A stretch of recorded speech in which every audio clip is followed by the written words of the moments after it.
जय श्री कृष्णा। तो साथियों, हम आज लॉकडाउन के तीसरे चरण में हैं। अब तक तो मुझे लगता है कि हमें अपनी एक दिनचर्या प्राप्त हो चुकी है।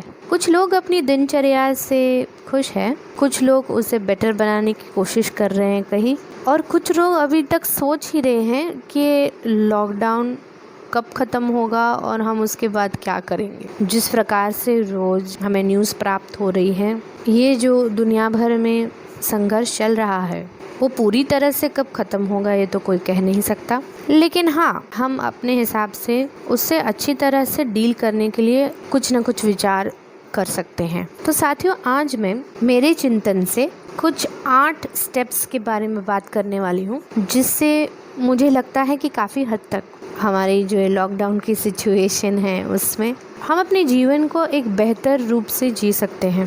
पहला स्टेप है पेस एंड टाइम मैनेजमेंट। कोई हंसकर मुझसे कहेगा कि हम टाइम मैनेजमेंट के बारे में जब पूरे दिन घर पे हैं तो क्यों बात कर रहे हैं। मुझे लगता है कि हम सभी को पहले से ज़्यादा अपने जीवन की पेस और टाइम मैनेजमेंट का निर्णय करने की ज़रूरत है। पहले तो ये हकीकत की बात है कि प्रत्येक व्यक्ति को अपने स्वभाव के अनुसार अपने जीवन की और अपने दिनचर्या की पेस को निश्चित करना चाहिए। कुछ लोग अगर फास्ट लाइफ न जिए तो वो इमोशनली और मेंटली एक अजीब कक्षा में पहुंच जाते हैं। कुछ लोग एक हेल्दी पेस अपने दिनचर्या में चाहते हैं और कुछ लोग आरामदायक जिंदगी भी पसंद करते हैं। तो ये एक बहुत व्यक्तिगत मामला है कि हम अपने दिन की स्पीड यानी पेस जो है वो किस तरह से निश्चित करें।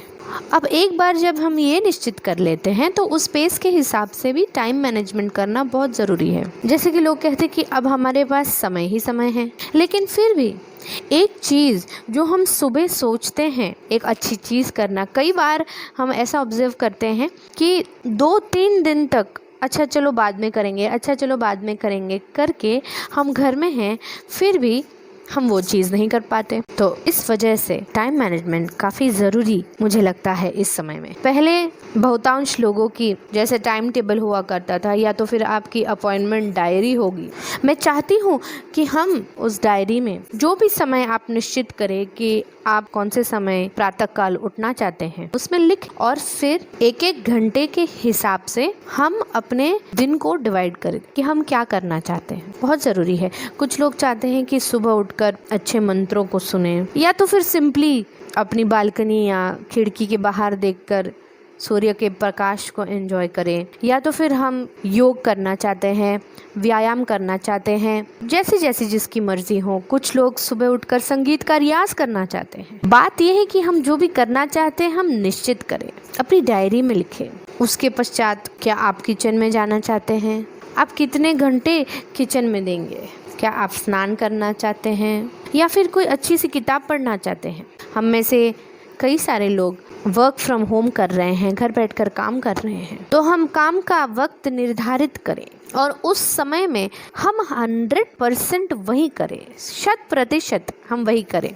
टाइम मैनेजमेंट करने का तात्पर्य ये है कि जिस घंटे आप अपना समय जिस काम को दे रहे हैं हम 100% उसी में कंसंट्रेट करें, हम उसी को टाइम दें। बात यही हो रही है कि हम कई सारी चीज़ें करना चाहते हैं, उसमें हमारा अटेंशन डिवाइड हो रहा है और क्वालिटी ऑफ वर्क इसमें ख़राब नहीं होना चाहिए। हम यदि 100% कोई चीज़ को अपना दें तो चीज़ काफ़ी अच्छी हो सकती है, और ये करने का चांस हमारे पास केवल इस लॉकडाउन में है। रोज़मर्रा जीवन में सुबह उठकर भाग दौड़ में यहाँ वहाँ नाश्ता करके फिर हम रोज़ ट्रैफिक में परेशान होते हैं और फिर हम ऑफिस पहुँचते हैं, कई सारे फिर फ़ोन आते हैं। ये जो एक नॉन डिस्टर्बेंस का हमें समय मिला है उसमें ही हम जो कर रहे हैं उसमें अपना 100% अटेंशन दे सकते हैं, और इससे कितने ज़्यादा प्रोडक्टिव हो सकते हैं ये हमें पता चलेगा। अब पेस और टाइम मैनेजमेंट के बाद आता है पीस, शांति। घर से बेहतर शांति कहाँ मिल सकती है। यहाँ पर दोस्तों शांति का मतलब मैं कहना चाहती हूँ कि whatever you do it wisely and with a steady mind। कई बार क्या होता है, अंधानुकरण और इस सोशल मीडिया वाइब्स काफ़ी चले हैं। हम सिर्फ गतानुगतिकता न करें, हम जो भी कर रहे हैं वो हमारे फ्यूचर के लिए और हमारी रुचि में क्या फिट होता है उस प्रकार से करें। What ever you do it wisely and with a study mind. वही चीज़ हमें शांति देगी। सिर्फ कोई कुछ कर रहा है इसीलिए हम वो करेंगे क्योंकि हमारे पास समय है, तो वो भी टाइम वेस्ट है। और चूंकि हमारे पास बहुत सारा समय है और हम यदि टाइम वेस्ट कर देंगे तो इतना भी याद रखें हम कि ये समय फिर कभी हमारे जीवन में नहीं आने वाला। And that is why use it with a peaceful mind बहुत ज़रूरी है। और ऐसी क्रिया जो हम करेंगे सोच कर शांति से, वो क्रिया सच में हमें सेटिस्फैक्शन देगी और वही सेटिस्फैक्शन हमें शांति भी प्रदान करेगी। एक कामनेस लाती है जीवन, एक स्थिरता लाती है जीवन में।